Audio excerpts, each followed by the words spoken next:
સુરત મહાનગરપાલિકા દ્વારા વર્ષ 2026-27નું બજેટ રજૂ કરવામાં આવ્યું છે, જેમાં શહેરના વિકાસ માટે અનેક મોટા વાયદાઓ કરવામાં આવ્યા છે. જો કે વરાછા રોડના ધારાસભ્ય કિશોર કાનાણીએ આ બજેટમાં રજૂ કરાયેલા મુદ્દાઓ સામે લાલાંક કરી છે.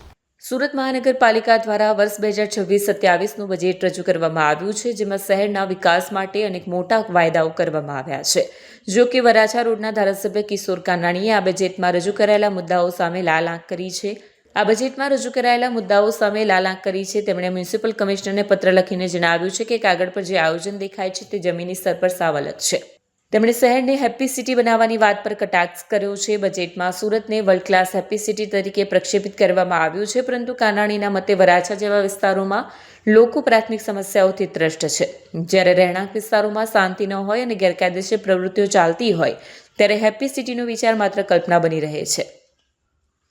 ચોક્કસ ઝોનિંગ પોલિસી ન હોવાને કારણે જ્યાં લોકોએ રહેવાનું હોય ત્યાં હવે કારખાનાઓનો અવાજ અને પ્રદૂષણ વધી ગયો છે, જેનાથી સામાન્ય જનતાનું જીવવું મુશ્કેલ બન્યું છે. ખાદ્ય પદાર્થોમાં થતી ભેળસેળનો ગંભીર મુદ્દો પણ ઉઠાવવામાં આવ્યો છે. તંત્ર દ્વારા કોઈ કડક કાર્યવાહી કે સજા નથી હોવાને કારણે અસામાજિક તત્વોને મોકળું મેદાન મળી ગયું છે, જે સીધી રીતે લોકોના સ્વાસ્થ્ય સાથે ચેડા છે. તેમણે શહેરના દબાણો અને બ્રિજ નીચે થતી ગેરકાયદેસર પ્રવૃત્તિઓ પર ધ્યાન દોર્યું છે. મહિલા સુરક્ષા અને પિંક ટોયલેટ વિશે બજેટમાં પિંક ટોયલેટની સુવિધાની પ્રશંસા કરવાની સાથે તેમણે કડવી વાસ્તવિકતા પણ જણાવી છે. પિંક બીઆરટીએસ બસોની માંગ કરી રહ્યા છે, પરંતુ તંત્ર માત્ર પાયાની સુવિધાઓમાં અટવાયેલું છે અને મહિલાઓની મુખ્ય માંગણીઓ પ્રત્યે દુર્લભ સેવે છે.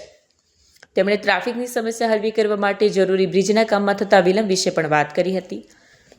ધારાસભ્યએ કમિશનરને વિનંતી કરી છે કે બજેટના મોટા અંકો બતાવવા કરતાં જનતાની મૂળભૂત સુવિધાઓ પર વધુ ધ્યાન આપવામાં આવે. તેમણે માંગ કરી છે કે વરાછા વિસ્તારમાં ગેરકાયદેસર બાંધકામો બંધ થાય અને જે પ્રોજેક્ટ વર્ષોથી અટકેલા છે તેને તાત્કાલિક પૂર્ણ કરવામાં આવે, જેથી સુરતના નાગરિકો ખરેખર હેપી અનુભવી શકે. આપના તરફથી પાલિકા કમિશનરને પત્ર. સુરત મહાનગરપાલિકા મ્યુનિસિપલ કમિશનરે જે ડ્રાફ્ટ બજેટ રજૂ કર્યું છે એની અંદર કમિશનરશ્રીએ સુરતને world class happy healthy city બનાવવાની વાત કરી છે. તંદુરસ્ત સિટી, રહેવાલાયક સિટી. આ વાત જેમણે કરી છે બજેટની અંદર, તો મને એ વાતની ચિંતા થઈ કે રહેવાલાયક સિટી તો ક્યારે બનશે. સુરત શહેરની અંદર દર વર્ષે ખાડીપુર આવે છે. લાખો લોકો હેરાન પરેશાન થઈ જાય છે, બેઘર થઈ જાય, ઘર છોડી ભાગી જવું પડે છે. તંત્ર બી પરેશાન થઈ જાય છે.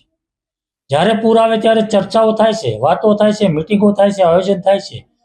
ખાડીપુર કેવી રીતે બંધ થાય, ખાડીના ત્રાસમાંથી લોકો કેવી રીતે મુક્ત થાય, ખાડીની ગંદકી, ખાડીપુર, મચ્છરોનો ત્રાસ જે રીતે લોકો સહન કરી રહ્યા છે એમાંથી કેવી રીતે મુક્તિ મળે, એનું કોઈ આયોજન આ બજેટમાં નથી થયું.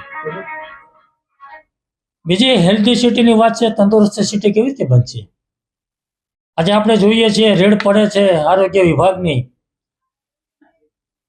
બેફામ નકલી ખાદ્ય પદાર્થો, ભેળસેળ પદાર્થો બની રહ્યા છે અને લોકો ખાઈ રહ્યા છે. કાર્યવાહી શું થાય છે?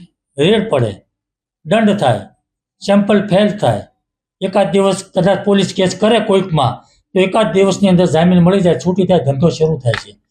કઈ દુકાન બંધ થઈ, કોના ધંધાઓ બંધ થયા ડુપ્લિકેટના. એટલે હેલ્ધી સિટી કેવી રીતે બનશે એની કોઈ ચિંતા નથી.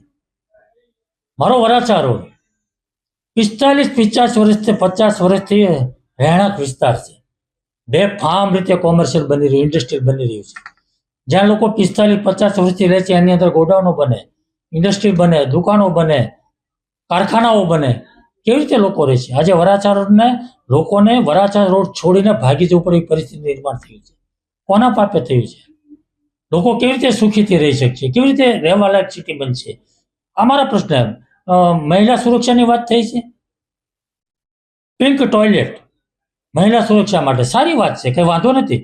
પરંતુ વર્ષોથી હું કહું છું કે સુરત મહાનગરપાલિકાની ચાલતી બીઆરટીએસ બસ અને સિટી બસની અંદર મહિલાઓની સુરક્ષા નથી. અનેક વાર છેડતીના બનાવો બને છે, વિડીયો વાયરલ થાય છે. તો મેં અનેક વાર કીધું છે કે મહિલાઓ માટે બસ અલગ હોવી જોઈએ. એમાં કોઈ મહાનગરપાલિકાને ₹1નો ખર્ચો નથી. કામરેજથી સ્ટેશનના રૂટની 50 બસ ચાલે છે, 10 બસ એમાંથી મહિલાઓની બનાવવાની છે, મહિલાઓ માટે અલગ. એમાં કંઈ ખર્ચો નથી, કંઈ નથી, છતાં પણ થતું નથી. મહિલા સુરક્ષાની વાતો કેવી રીતે થાય છે? ખાલી ટોયલેટ બનાવથી મહિલાઓની સુરક્ષા બની જશે? તો આ વાત જે મારી છે, જે મુદ્દાઓ છે, એ બજેટની અંદર સમાવેશ નથી થયો. એટલે બજેટની અંદર સમાવેશ થાય અને એનું આયોજન થાય અને એનું વ્યવસ્થિત આયોજન કરી એનું નિરાકરણ થાય એવી મારી આ વાત છે.